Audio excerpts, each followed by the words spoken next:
Elle a de beaux yeux gris et une bouche qui semble avoir été dessinée au pinceau par un artiste chinois. Bref, c'est exactement le genre de poupée qu'un type de mon calibre aime à trouver dans ses godasses le matin de Noël. Mais en l'occurrence, là, le Noël avait l'accent russe. La belle plante au regard de banquise avait à ses côtés 4 petites sœurs tout aussi croquignoles. On aurait dit qu'un savant fou avait bricolé génétiquement une de ces matrioshkas que l'on trouve sur les foires de Noël, en 5 grelues gigognes venues du froid. Vous y croyez pas au vieux bonhomme ? Je vais vous le dire, le Père Noël, il existe bien. Mais le 24 décembre à la Brune, dans le quartier où j'ai grandi, le gros là rejoignait au troquet la famille au complet, père, mère, grand-mère, frangine, oncle, kleps, qui fêtait depuis pas d'heure le petit Jésus à coups de canon. Pour sûr, après, le vieux briscard était rond comme une queue de poêle et pensait plus trop au lardon qui ronflotait gentiment du sommeil du juste, tout gonflé d'espérance. L'espérance, pour ce que j'en sais, la religion, ça lui en a toujours fichu un coup. C'est ce que ma frangine m'avait glissé à l'oreille le jour de sa communion où le bedeau lui avait tripoté les miches. Le Père Noël, c'est comme le Père Thomas, qui prêcha le dimanche à Saint-Placide. Faut y croire tout juste assez pour en sourire et après carrer ses arrières. La poupée russe avait comme petit nom Natacha, et elle était à se damner comme dans la chanson de Beko. Son français était aussi impeccable que son sex appeal et son maquillage de 4 heures du mat.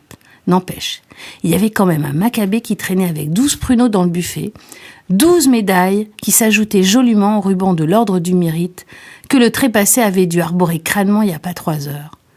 Faut avouer que le rouquinos c'est moins classieux que le bleu républicain au revers d'un costard 3 pièces Sifonelli. La donzelle se tenait adossée au billard français et Rufus notait tous les mots qui sortaient de ses lèvres d'un corail tout droit tiré du Pacifique. Je ne savais foutrement pas comment il arrivait à se concentrer sur son carnet avec ses 5 bombasses glacées venues direct de Saint-Pétersbourg. Pardon, Leningrad. Enfin, je m'y perds. Je posais mes mains sur les mains de ladite Natacha. Ça m'éviterait d'avoir le palpitant qui se met à valdinguer et que cela me colle le mal de mer. Et puis, les paluches, c'est vital pour l'enquêteur. Elle vous cause tranquille et vous rapporte vite fait bien fait si la rombière ou le jeune premier ment à pas d'heure. Et là, au vu des doigts surbagués de la vioque toute neuve, des griffes ridées et bouffies comme une vieille pomme, c'est sûr que le bistouri lui avait donné une 3e jeunesse à la baronne Odiam, mais aussi qu'il lui avait sûrement pas rafistolé la morale.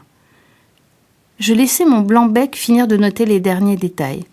Le bougre, il salivait comme un Saint-Bernard qui aurait juste sauvé une 12aine d'alpinistes surpris par une avalanche. Dès que nous serions arrivés à la maison Poulaga, il nous suffirait de prendre les notes à l'envers pour commencer à dégoter une piste ou deux dans ce fatras de Boba Ruskov. Je venais de relire pour la énième fois les notes du petit.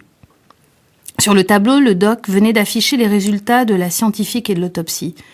Fis ça, ils avaient fait, les gus. Chapeau. Je me disais que 2 plus 2, ça fait toujours 4, et même 2 plus 3, ça fait 5. 5 alibis. Vu l'heure, c'était pas Natacha qu'avait crevé le Richard. J'aurais bien misé sur l'une des 4 autres poulettes, mais à l'heure du crime, les 4 se déhanchaient sur les vidéos des caméras d'une célèbre boîte des champs, à croire que c'était fait exprès. C'est là que Lola, ma stagiaire, a débroussaillé l'imbroglio. Elle est panée de la dernière pluie, la louloute, avec ses petits pulls en angora fuchsia et ses longues guiboles moulées dans des jeans made directement dans les States.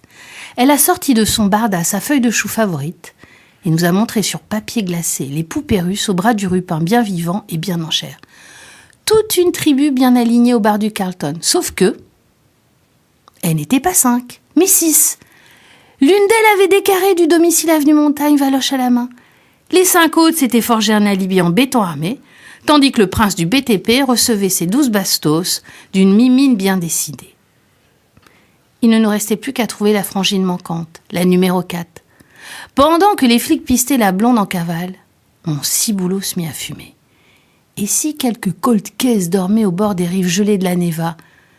Je sais bien qu'avec des scies on met Paname dans un litron, mais ça vaudrait bien le coup d'aller taper la vodka avec mon vieux pote Volodine pour vérifier mes suppositions.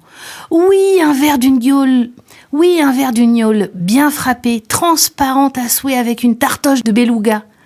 Surtout, je lui avais dégoté dans une foire à la Bibine une bouteille bien franchouillarde qui s'appelait Le Philosophe et qui titrait 70 degrés. Je décrochai mon bigophone Et j'ai souri en entendant son accent qui me chatouillait les esgourdes. Et j'ai ri quand le drôle s'esclaffait comme une baleine.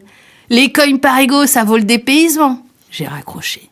J'avais plus qu'à attendre que le bigorne nous s'excite et que mon chef m'envoie faire mon pactage. Wesh, quelques jours à l'Est, ça me rafraîchirait les idées. C'était une affaire bien classée de Corinne Ménesson-Iréna.